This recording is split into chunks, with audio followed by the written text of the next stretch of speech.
말씀 요한복음 4장 43절에서 45절까지 말씀입니다. 요한복음 4장 43절에서 45절까지의 말씀입니다. 요한복음 4장 제 성경으로는 148페이지입니다. 148페이지 요한복음 4장 43절에서 45절까지 말씀 같이 읽겠습니다. 시작. 이틀이 지나매 예수께서 거기를 떠나 갈릴리로 가시며 친히 증언하시기를 선지자가 고향에서는 높임을 받지 못한다 하시고 갈릴리에 이르심에 갈릴리인들이 그를 영접하니 이는 자기들도 명절에 갔다가 예수께서 명절 중 예루살렘에서 하신 모든 일을 보았음이더라. 아멘. 저는 이 말씀을 본문으로 무엇을 믿는가, 왜 믿는가, 무엇을 믿는가, 왜 믿는가 라는 제목으로 말씀 증거하기 원합니다. 예수님께서 사마리아에서 떠나서 갈릴리로 오셨을 때 사람들은 의외로 그분을 따뜻하게 잘 맞이를 한 것처럼 보입니다. 예루살렘에서 보았던 그 기적이 소문이 되어 퍼졌고 많은 이들은 예수님을 향한 기대와 호기심으로 가득 차 있었던 것 같습니다. 그러나 예수님은 앞서 고향에서 선지자가 존중받기 어렵다는 사실을 알고 계셨고 제자들에게 얘기를 해주죠. 그래서 그렇게 갈릴리 사람들이 뜨겁게 환영하고 영접을 하는 와중에 예수님의 시선은 그들의 마음 깊은 곳을 바라보고 계셨고 또 그 마음 깊은 곳에 있는 그들의 진심을 바라보시며 상당히 씁쓸해 하셨을 것입니다. 사람들의 관심이 예수님이라는 한 인격체, 그 예수님 그 자체보다는 그분이 행하신 놀라운 일들에 쏠려 있었기 때문이죠. 표적을 보고 모여들었지만 마음의 중심은 여전히 자신의 욕망을 이 양반이 어떻게 실현해 줄까 하는 그런 자기 기대에 머물러 있었다는 것이에요. 환호는 있었죠. 영접은 했으나 예수님을 깊이 진짜 그 존재 자체를 신뢰하는 그 믿음은 없었던 것입니다. 그래서 예수님께서는 많은 이들과 함께하고 계셨지만은 홀로 계신 것과 다름없는 상황이었죠. 믿음은 출발점이 어디냐에 따라서 방향도 달라집니다. 어떤 믿음은 나의 필요에서 시작이 됩니다. 이분이 내 삶을 더 낫게 만들 수 있을까? 내 문제를 해결해 줄 수 있을까? 우리는 모두 이러한 인간적인 바람과 기대를 가지고 신앙생활을 시작을 하죠. 그냥 거저 하나님이 좋아서 시작하는 경우도 덜어 있지만 그 안에는, 그 이면에는 우리의 욕망이 자리 잡고 있는 경우가 많습니다. 그래서 그런 인간적인 바람, 기대를 통해서 우리의 믿음이 출발할 수 있다. 그것은 잘못된 건 아니에요. 그럴 수밖에 없는 것이고 우리의 연약함이고 또 부끄러운 일도 아닙니다.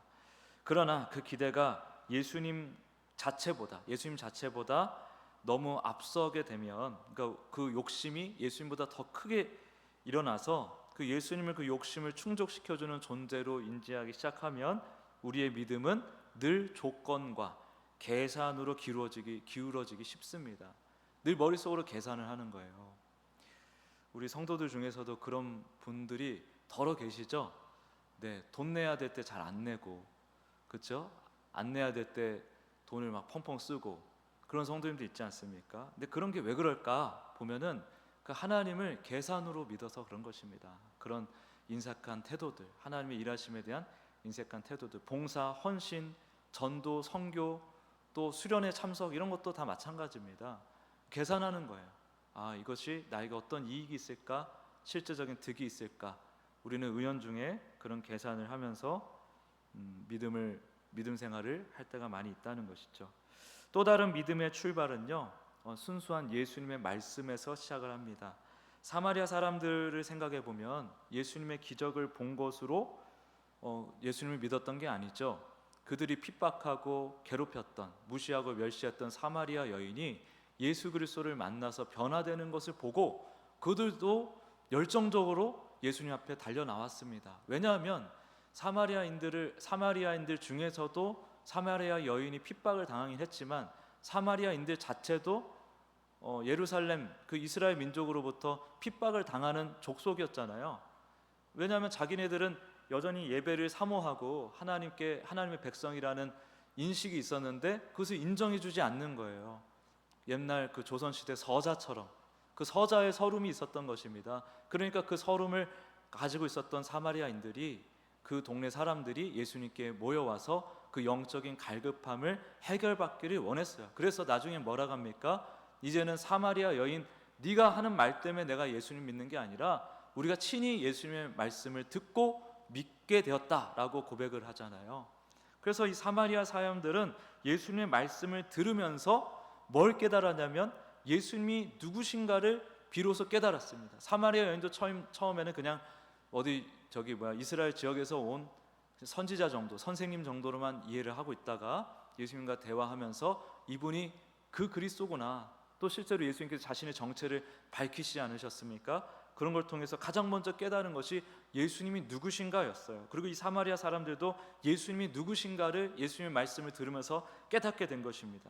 그 만남이 감탄으로 끝나지 않았고요, 말씀을 통해 예수님께 깊이 신뢰를 뿌리내리는 그런 믿음으로 자라갔다는 것입니다. 그래서 그들은 예수님의 능력보다도 예수님이라는 존재 자체를 받아들였어요. 믿음이 자리를 잡는 그 방식이 삶 전체를 이렇게 바꾸는 것입니다. 상황이 흔들려도 신뢰는 흔들리지 않을 수 있습니다. 그 신뢰의 근거가 무엇인지에 따라서 흔들리지 않는 신뢰가 있고 흔들리지 않는 신뢰가 있다는 것인데, 우리가 예수님을 진짜 누군지를 알고 분명히 그 예수님의 정체성에, 그 예수님과의 만남에 우리가 뿌리를 내리는 신뢰라고 한다면 어떤 상황에서도 흔들리지 않는다는 것입니다. 예수님 자체가 우리의 목적이 되어야 돼요. 예수님과의 교제가 우리 신앙의 진정한 평화와 자유를 주신 줄 우리가 믿길 바랍니다. 우리가 예수님을 누구라고 믿는지를 묻는다면 어떻게 성경에서는 대답을 할까요? 그 대답을 견고히 세워주는 결정적인 사건이 바로 부활입니다. 부활이 가장 중요한 의미, 부활에 담겨있는 가장 중요한 의미가 뭐냐면 예수님의 정체를 확고히 증거해 준 거예요. 부활의 가장 중요한 가치 중에 하나가, 가장 우선되는, 제가 생각할 때는 영순위가 예수님이 누구신가에 대한 확증, 이것이 부활이다라는 것입니다. 예수님이 왜 부활하셨죠? 여러 가지 이유가 있지만 내가 바로 그 하나님이다 라는 것을 우리에게 알려주기 위해서 부활하신 거예요. 제가 늘상 말씀드리는 비유가 하나 있죠.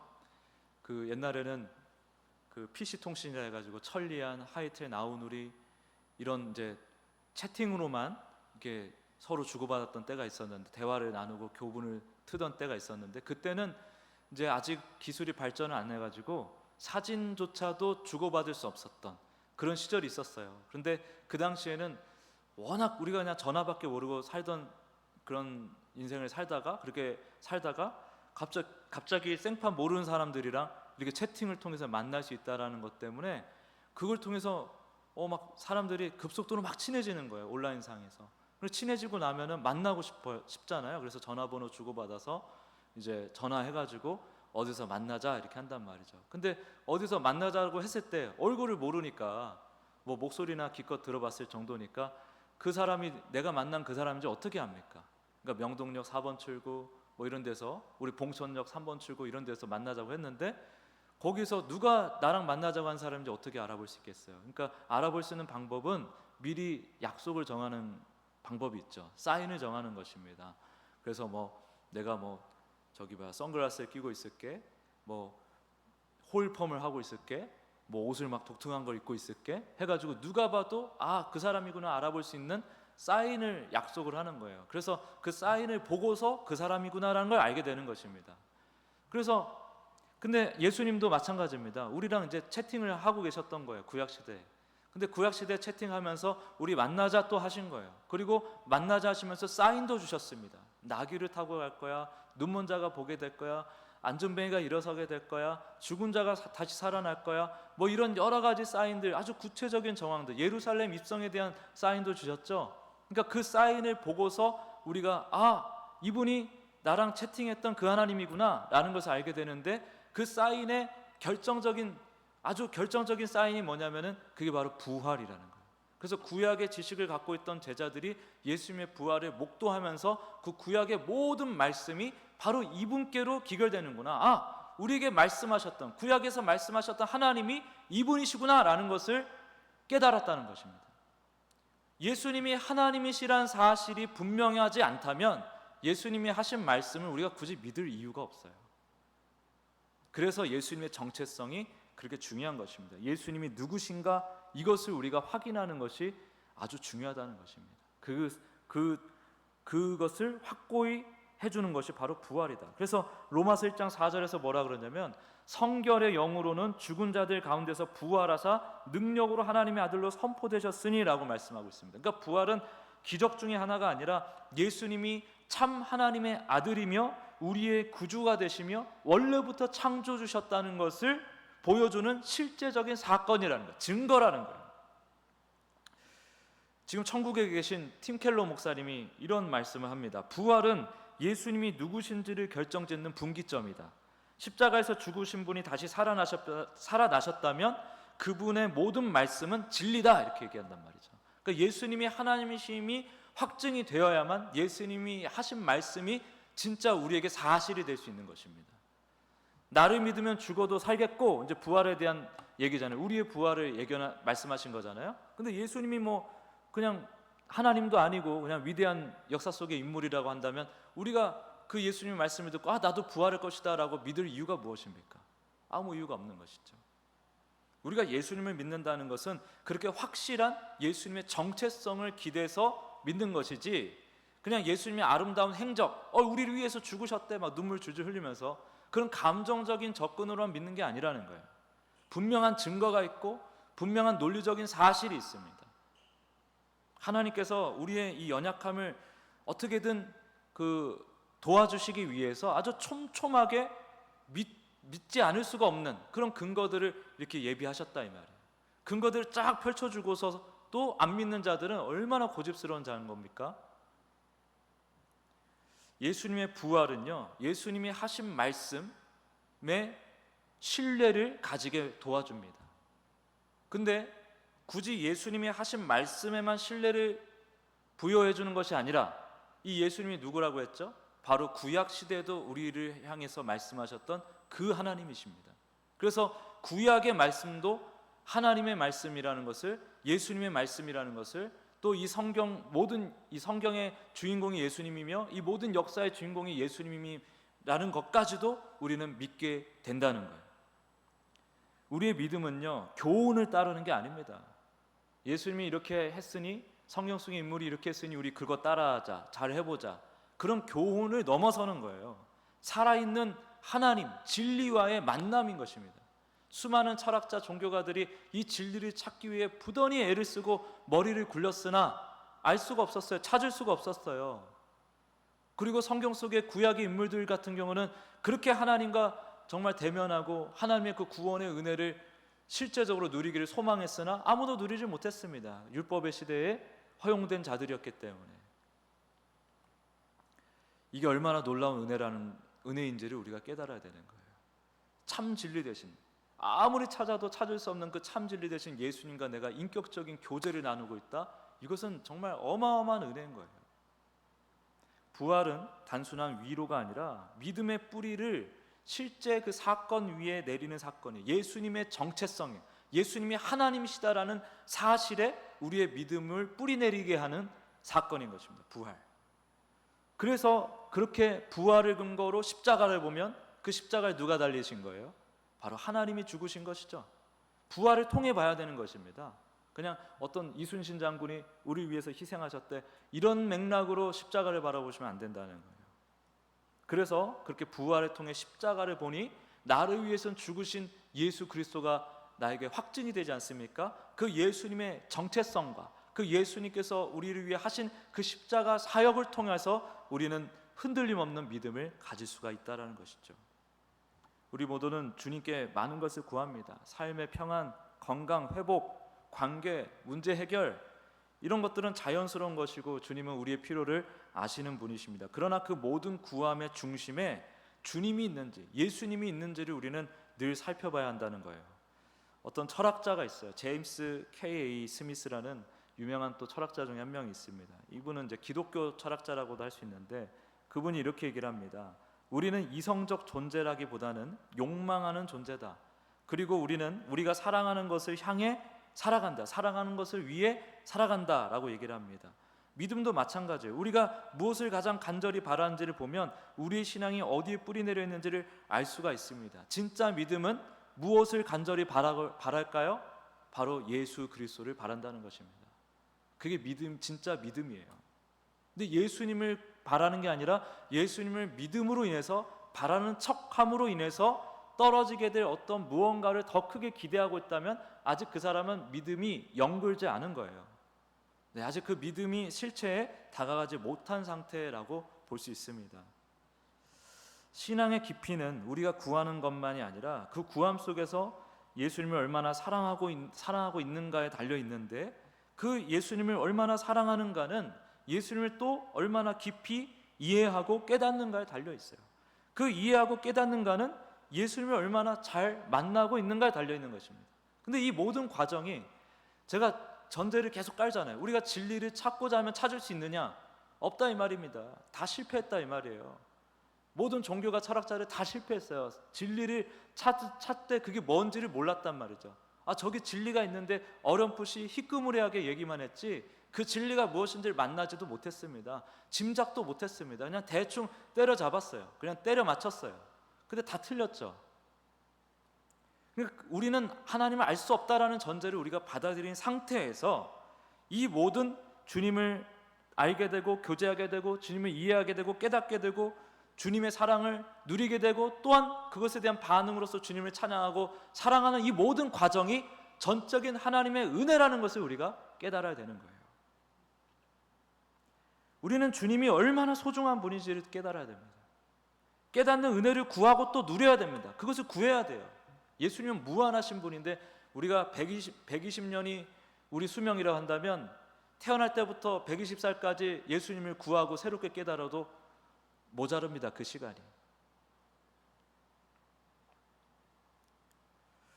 그래서 그 은혜를 우리가 깊이 생각할 줄 안다면은, 생각할 줄 안다면 아니라 이건 알아야 돼요. 그래서 그 은혜를 계속 구하고 계속 깨닫고 구하고 하는 이 은혜의 선순환, 믿음의 선순환으로 나아가야 하는 것입니다. 주님은 우리의 필요를 채우시는 분이실 뿐만 아니라 그분 자신이 우리의 필요예요. 우리의 전적인 아주 근원적인 필요가 되십니다. 그래서 예수님과 함께하는 삶이야말로, 예수님을 내 인생의 가장 중요한 가치로 여기는 삶이야말로 진짜 복 있는 삶이라는 거예요. 복이 뭡니까? 제가 새벽 예배 때 요즘 복을 엄청나게 많이 얘기하고 있습니다. 마라크라 해가지고 그것은 하나님 앞에 살아있는 존재로 인정받는 것을 얘기하는 거예요. 그 인정받는다는 건 뭐냐면 하나님께서 부여해 주신 생명력, 그 생명력으로 살아있는 거예요. 그래서 심장이 뛰고 있다고 살아있는 게 아니라 하나님 앞에 살아있다고 인정받는 자가 하나님 앞에 살아있는 자, 복받은 자입니다. 하나님께서 우리에게 주시고자 하는 복은 바로 그거예요. 하나님과 영원 무궁하도록 지극한 사랑을 함께 나눌 수 있는 존재로서 존재하는 것, 살아가는 것. 그것이 뭐겠습니까? 예수 그리스도밖에 더 있습니까? 예수 그리스도와 아주 긴밀하고 깊은 교제로 끊임없이 나아가는 그 인생이 하나님이 우리에게 주시고자 하는 그 복의 실체고 그 복을 누리고 있는 자라는 거예요.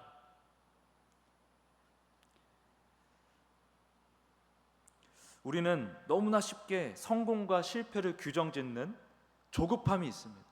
그 조급함이 우리 신앙의 방향을 흔들 수가 있습니다. 당장의 결과에 따라 보여지는 어떤 모습에 따라 하나님의 일하심을 판단하면 우리는 자주 낙심하거나 오해에 빠지게 돼요.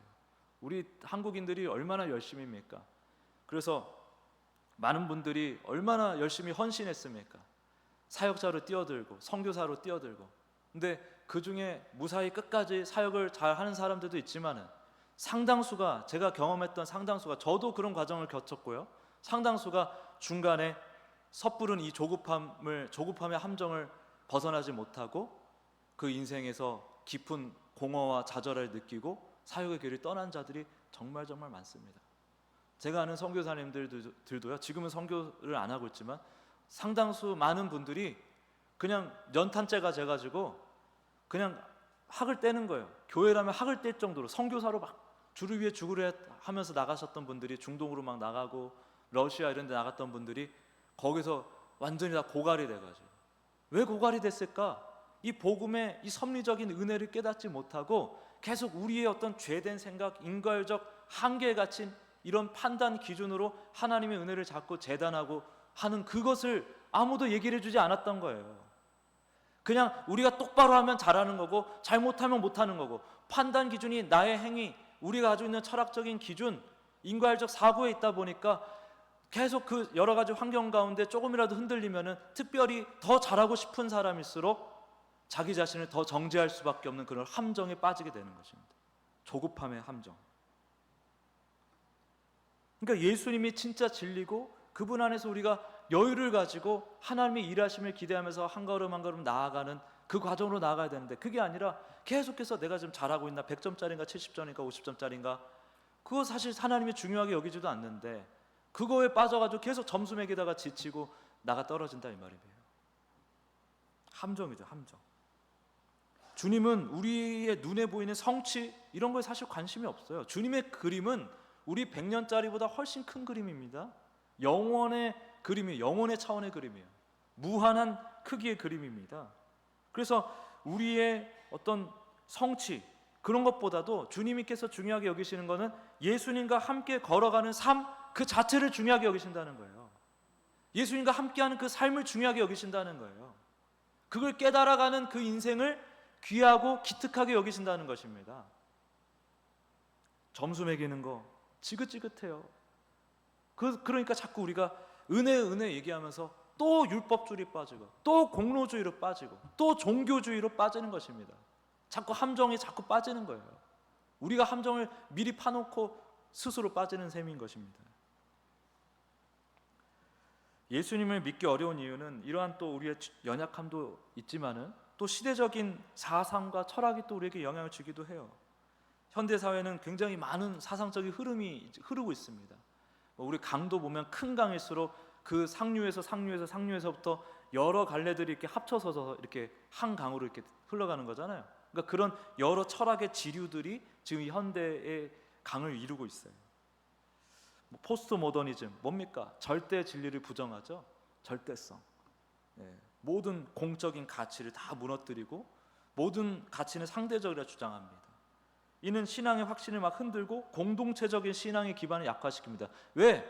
나도 옳다 이거예요. 목사만 옳냐? 나도 옳다. 내가 믿는 이 철학도 맞는 것 같아, 진리다. 그러니까 다 자기가 종교가 되는 것입니다. 그리고 경험주의, 실존주의 이런 것들, 진리의 기준을 외부가 아닌 개인의 내면, 감정, 실존적인 경험으로 돌려요. 이 죄성들의 특징입니다. 이 인간들이 지혜를 짜내가지고 막 진리에 대해서 탐구를 하지만은 겨우겨우 가지게 된 것이 이런 함정에 다 빠지는 거예요. 합리주의, 과학주의, 우리 증거 있어 맨날 따지면 싸울 때마다 증거 있어 이런 거 얘기하잖아요. 증거 있어? 이게 다 과학주의, 합리주의예요. 근데 이게 이성과 실증 가능한 데이터만을 진리로 간주한단 말이죠. 근데 여러분, 사랑 이게 데이터로 측정이 가능합니까? 계산할 수 있습니까? 믿음, 소망 이런 게 가능합니까?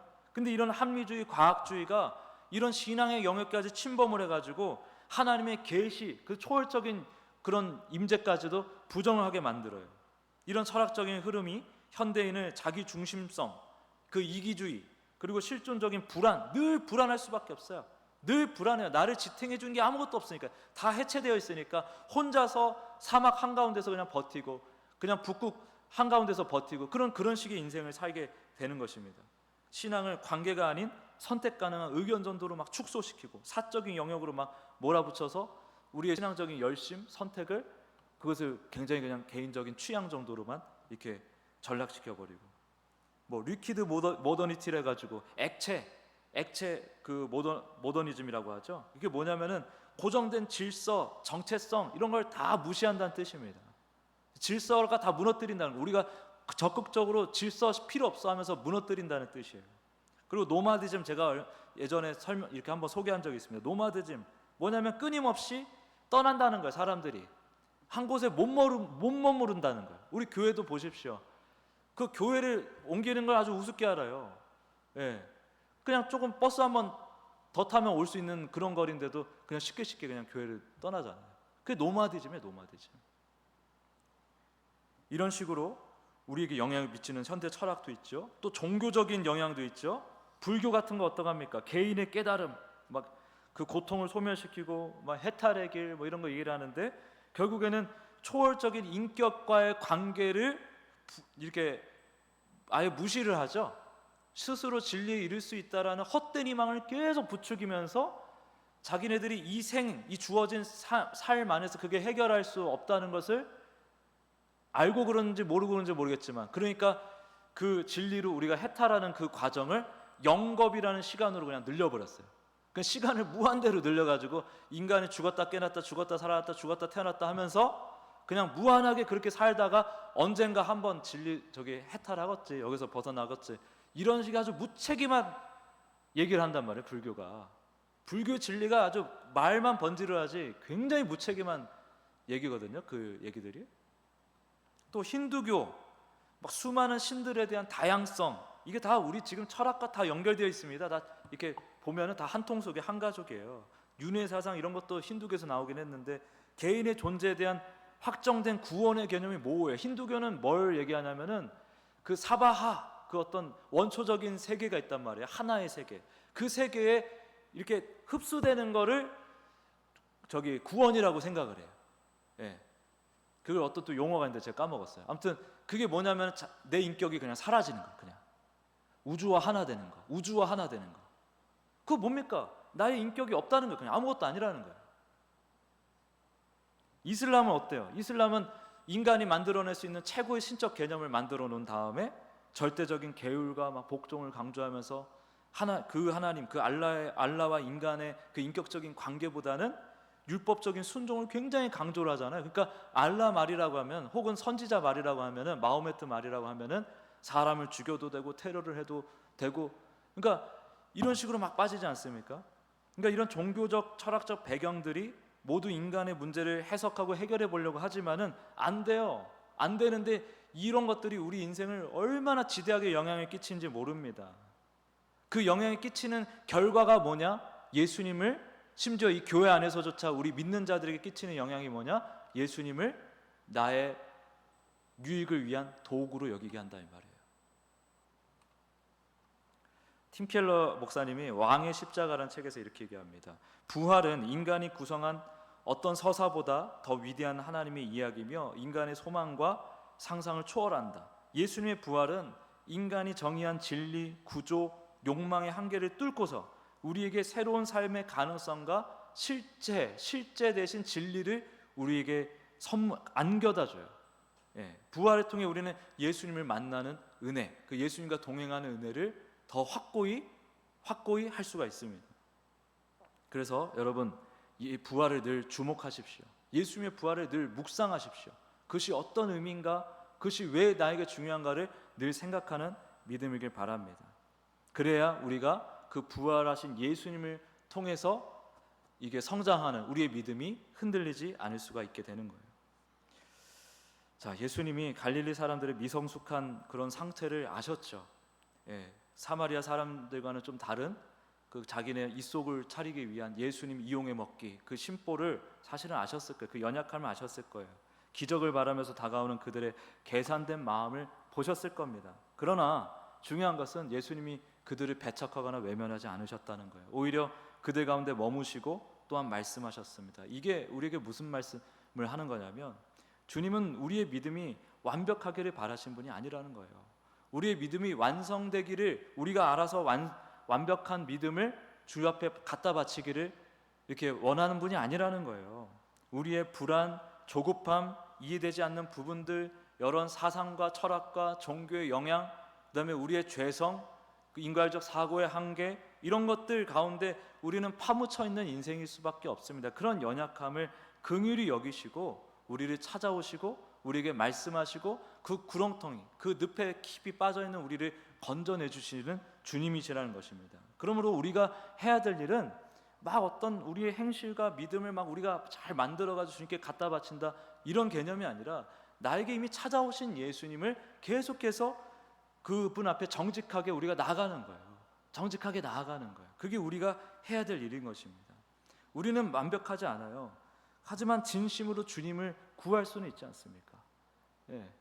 그 자리에서 주님은 우리를 만나주시고 더 깊은 관계로 이끌어 주십니다. 우리가 예수님을 구하고 두드리고 찾고 만나고 누리면 그것이 우리에게 진정한 행복과 기쁨을 안겨준다는 거예요. 성숙으로 이끌어 준다는 거예요.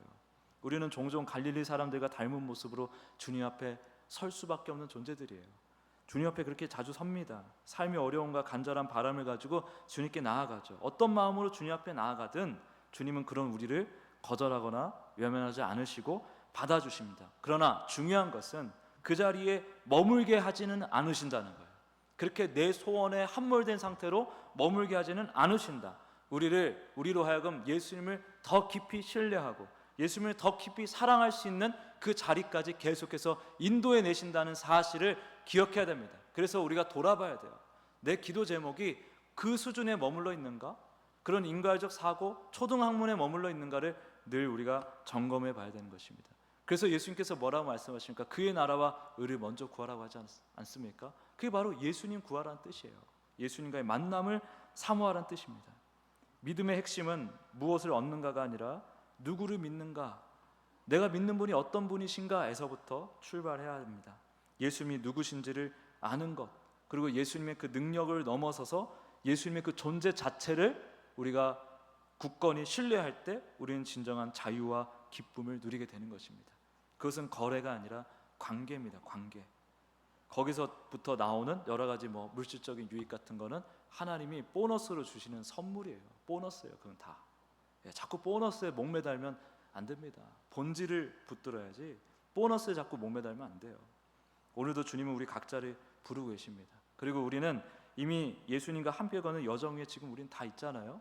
그렇죠? 그 여정이 때로는 더디고 뚜렷하지 않을 때도 있고 또 참 그렇게 해결되지 않는 문제가 있어요. 아주 시간이 그렇게 오래 걸렸는데도 잘 해결이 안 되는 그런 문제들도 있어요. 그렇지만 예수님이 함께 하시기에 그 모든 길은 진리의 길이고 생명의 길이고 은혜의 길이라는 것을 우리가 기억하고 계속해서 그 길 위에서 예수님이 어떤 분이신지를 우리가 늘 기억하고 확인하고 깊이 알아가며 예수님과의 동행이 우리의 삶 전체를 이끄는 가장 큰 복이라는 것을 우리가 붙들고 살아가기를 간절히 원합니다. 그래서 여러분, 우리 모든 반석교회 성도님들이 이 예수님을 정말 귀하게 여기고 정말 이 설교 한마디로 얘기하면 뭡니까? 예수님 아니면 다 헛거요. 예수님이 최고요. 예수님만 중요해. 그러면 예수님 안에서 나머지 것들도 다 우리에게 행복과 기쁨의 요소가 될 수 있어. 예수님을 율법주의 그런 인과적 사고로 믿지 마. 이런 것들 제가 지금 강조하는 거 아닙니까? 예수님과의 진정한 관계로 계속해서 나아가는 우리가 돼야 됩니다. 이제는 목사가 얘기 안 해도 알아서들 그런 것들을 좀 점검하고 하는 정도까지 계속 가야 돼요. 이제는 언제까지 그만 이제 예수님 바라봐라 이 얘기를 교회에서 물론 계속 해야죠. 그렇지만 그거에 계속 의존해서 갈 수는 없는 거예요. 내가 오늘 예수님을 정말 간절히 사모하는 나인가? 내가 지금 예수님의 그 말씀을 깊이 사모하고 있는가를 스스로 점검하는 우리 모두가 돼야 될 줄 믿습니다. 그래서 진짜 나로서 교회를 통해 목사를 통해 여러 가지 도움을 받고 가르침을 받지만 오롯이 나로서 예수님과 동행하는 진짜 주의 자녀로 살아가는 여러분들 되시길 예수 그리스도의 이름으로 축복합니다.